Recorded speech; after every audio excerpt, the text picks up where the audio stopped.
এত কিছু হবে আমি ভাবতেই পারিনি। এই যে হঠাৎ করে আমি বেরিয়ে যাই কলেজের উদ্দেশ্যে, একা একাই বেরিয়ে পড়েছিলাম গাইস প্রথমবার। আর বাড়ি থেকে আমি একা বেরিয়েছিলাম ঠিকই, কিন্তু কলেজে গিয়ে আমার দেখা হয়ে যায় আমার বান্ধবীর সাথে। আর আমি যাওয়ার পর দেখি পুজো তখনও শুরু হয়নি, তার জন্য বান্ধবীকে বললাম চল কয়েকটা ফটো ভিডিও তুলে নিই। তো এখানে দেখতে পাচ্ছ আমরা দুজনে মিলে ভিডিও করছি। তো গাইস এই যে এরকম আমরা ভিডিও করছি। ট্যাং ট্যাং ট্যাং ট্যাং ট্যাং ট্যাং ট্যাং। দুজনে র্যাম্প ওয়াক করবো। আই একটু মাঝে মাঝে স্টার্ট।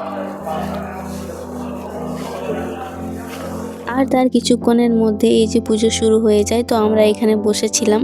আর এখন তোমরা ঠাকুরের মুখটা দেখে নাও, কিছুক্ষণ পর তোমরা দেখে আমাকে কমেন্ট করে অবশ্যই জানিও কি পার্থক্য দেখতে পেলে। আর আমি অবশ্যই লং ভ্লগে তোমাদেরকে বলবো বিষয়টা কি হয়েছিল। তো এখনো যারা আমার চ্যানেলটা সাবস্ক্রাইব করনি তারা তাড়াতাড়ি সাবস্ক্রাইব করে ফেলো।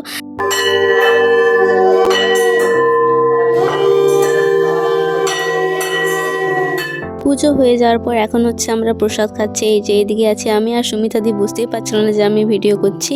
আর সুমিতাদিকে বললাম প্রসাদ খেতে, কিন্তু সুমিতাদি খেলো না। তারপর হচ্ছে আমরা হঠাৎ করে প্ল্যান করি কোথাও ঘুরতে যাওয়ার জন্য।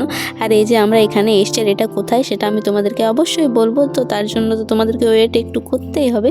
তো এখানে হচ্ছে আমরা অনেকক্ষণ ধরে বসেছিলাম। তারপর আমার দেখা হয়ে যায় আরেক বান্ধবীর সাথে। এই যে দেখতে পাচ্ছ ও ছানা নিয়ে এখানে দাঁড়িয়ে আছে। আর এই যে না করে ভালোই মজা করলাম আমরা সবাই মিলে। এখানে হচ্ছে অনেক জন ছিল আর এখানে খুব সুন্দর সুন্দর ফুল গাছ আছে। তো সবকিছুই তোমরা দেখতে পাবে। তো চলো এই ব্লগটা আমি এখানেই শেষ করছি। বাই।